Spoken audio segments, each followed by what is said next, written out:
सोबत असेल जाणीव। रोखोक बातम्यांसाठी पाहत राहा जाणीव मराठी। होऊ दे जाणीव। लाईक करा, शेअर करा आणि सबस्क्राइब करा आपल्या हक्काचे चॅनल जाणीव मराठी।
सतारात माऊलीची पालखी जिल्ह्यामध्ये दाखल होत आहे।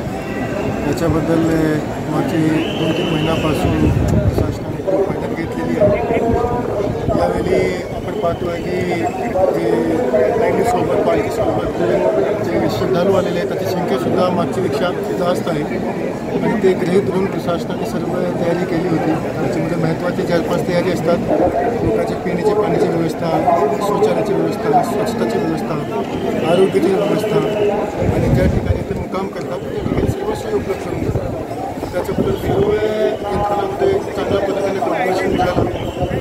माऊलीचे जे प्रमुख आहे ते सर्व त्यांच्यासोबत सुद्धा मीटिंग झाली होती आणि त्याची जी सूचना होती ते सुद्धा सर्व चांगल्या पद्धतीने अंमलबजावणी केलेली आहे आणि म्हणून मला वाटतं की चांगल्या पद्धतीने आपण आपल्या जिल्ह्यामध्ये आज श्रद्धाळू आलेले आहेत त्याच्या चांगल्या पद्धतीने आपण येणारे 7 दिवस आपल्या जिल्ह्यामध्ये असणार तेव्हा त्याला चांगल्या पद्धतीने आपण मदत करू शकतो आणि त्याचा सत्कारही करू शकतो आणि सर्व सोयीसुविधासोबत त्याने सर्व गोष्टी उपलब्ध केल्या. ठीक आहे.